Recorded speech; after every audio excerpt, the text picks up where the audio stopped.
Thank you, Mr. Speaker. Mr. Speaker, first and foremost, I want to thank the members of this House for taking their time to contribute to this important motion, Mr. Speaker. Mr. Speaker, in accordance with the Constitution, it is only this House that can address matters of concern to the people, Mr. Speaker. And what happened yesterday must be a matter of concern to the people of Kenya, Mr. Speaker. Mr. Speaker, I've listened keenly to the contribution of every single member, and every member has reiterated that this country cannot slide to anarchy. We must have a country that we are all proud of, Mr. Speaker.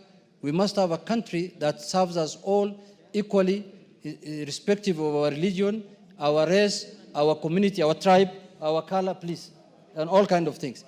Mr. Speaker, but one thing I've noted, Mr. Speaker, from the contribution of my members is that they have confirmed all and sundry here that yesterday's demonstrations were not Gen Z demonstrations.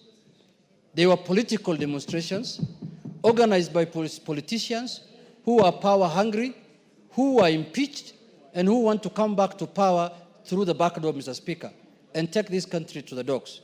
I want to speak to the young people of our country, Mr. Speaker, wherever they are, may they be in my constituency or in other constituencies, that your good intentions of rectifying what is happening in this country, of speaking to the powers that be, has been hijacked and overtaken by selfish, inward-looking, self-interested politicians, Mr. Speaker, who are power-hungry, led by one man called Rigathi Gachagua. Mr. Speaker, a member here said that Sakaja brought goons. Was Sakaja in Olkalau? Was Sakaja in Kikuyu? Was Sakaja in Nyeri? Was Sakaja in Kiambu? Was Sakaja in Muranga? Was Sakaja in Madira? Was Mei in Kieni? Sakaja was in Nairobi. But the distractions and looting that happened in Mount Kenya, Mr. Speaker, is what we describe today as ethnic mobilization. Someone has decided to mobilize his ethnicity, thinking that he can invade State House and take power through a coup. Power can only be gotten through the ballot, Mr. Speaker. You have to go and campaign, talk to the people, sell your policies, tell people what your manifesto is, and they will elect you, and then you can rule the country, Mr. Speaker. Any other shortcut to power, nobody will entertain it. No country will allow that, and no citizen will allow that. Mr. Speaker, our country is a very beautiful country. The constitution that we enjoy in this country, Mr. Speaker, very little countries have, including developed countries in Western world, Mr. Speaker. The kind of constitution we have, the Bill of Rights, the kind of constitution we enjoy, no African country enjoys it, Mr. Speaker. But there are people who are hell-bent to mutilate and discard that constitution, Mr. Speaker, for their own selfish. One of the things I've heard this afternoon, Mr. Speaker, that has shocked me, really, really, and sent shivers in my spine, Mr. Speaker, is when the leader of majority stood in his place in the House, Mr. Speaker, and said that their home was invaded for the sole purposes of killing his father, who is 105 years, and his mother, who is 85 years, Mr. Speaker, what have the parents of the majority leader got to do with the politics of this country? A man who has done everything he could do in this world. Mr. Speaker, he has even informed me privately here that one man had to be shot so that the thugs can run away, Mr. Speaker. And they have confirmed, I can say this on the floor of this House, that those thugs were organized and supervised by one man called Rigathi Gachagua, Mr. Speaker. What kind of inhumanity can that be, Mr. Speaker, that you want to attack the parents of a politician because you don't like that politician? You want to kill the parents of that politician. If that man can now think of killing the parents of the majority leader, Mr. Speaker, what do you think that man is going to do in 2027, Mr. Speaker? No wonder he said that 2027 will be a Christmas party. 2007 will be a Christmas party, Mr. Speaker. The member of parliament from Odaya has just told me now, Mr. Speaker, that he has lost one of his constituents yesterday. He has lost a constituent. The member for Odaya, Mr. Speaker, here. A very close, campaigner of his, Mr. Speaker. Mr. Speaker, why are we allowing this anarchy to perpetuate in this country? And now they are using the name of Gen Zs to cause anarchy, to cause mayhem, to maim our women, to kill people and to... Mr. Speaker, I asked when I was moving the motion, if you want to demonstrate nationally, you can demonstrate in every part of the country where you are. You don't have to transport people from Kiambu, from Murang'a, from Nyeri, from Laikipia, and bring them to Nairobi so that you demonstrate. What happens if the member of parliament for Narok East, yes, decides to bring his people, the Maasais from Narok to Nairobi, and then Millie Odhiambo decides to bring Sobas from Soba, and then Wanyonyi brings people from Trans Nzoia, and everyone meets here in Nairobi. What kind of country are we going to have?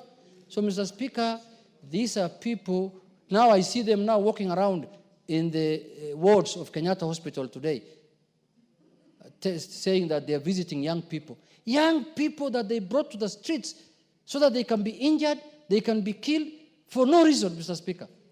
The young people of this country have good intentions, we know. They want our country to be safe. The young people of our country don't want what Gachagua is planning. They want a safe country, a country that they can be proud of when they get old, Mr. Speaker. And that is what we are going to do. All of us in this house were elected by agencies. We never came here by ourselves. We were voted for by agencies. We were voted for by women, by elderly, by every person. And we know what our constituents want. Mr. Speaker, with those few remarks, I beg to reply. Thank you very much, Honorable Speaker. I don't know whether to thank you or to thank my majority leader, because I raised my hand throughout and you simply refused to see me. Just thank the Speaker because I can thank you, Honorable Speaker. My question is, as I condole with the people who lost their families, as I condole with the mothers who lost their loved ones, as I condole and empathize with the people and the women and the young people who lost their businesses, were these people going to State House or were they going to State House girls? And what interest did they have in State House girls? And finally, Honorable Speaker, I want to say, they went burning police stations. They should take, it has been said that Gachagua should be arrested.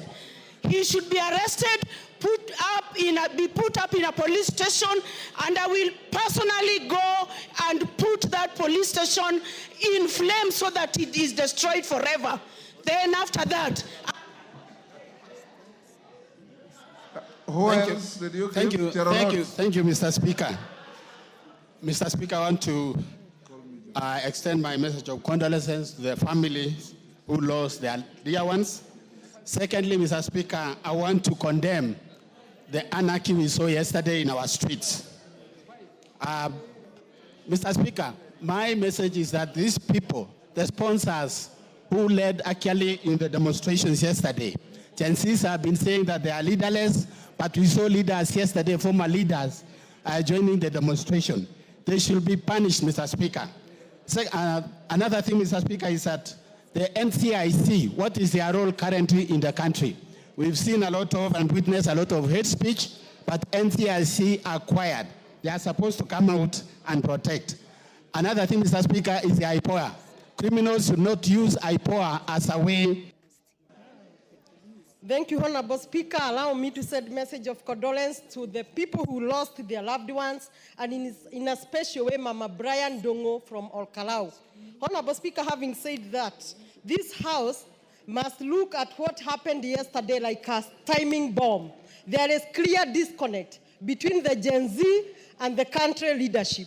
And this House knows we cannot pretend that we don't know. We know the issues of unemployment, the issues of abduction, the issues of continued killing of their colleagues, and that is why the Gen Z came. And the Gen Z are normally very peaceful until they are brutally provoked by government-sponsored goons. Sakaja plan failed. Yesterday, Gen Z finished their demos at 4, and the goons that were organized came on the street to loot. And we cannot call the Gen Z the looters. We cannot call them the goons. They are goons who are sponsored by...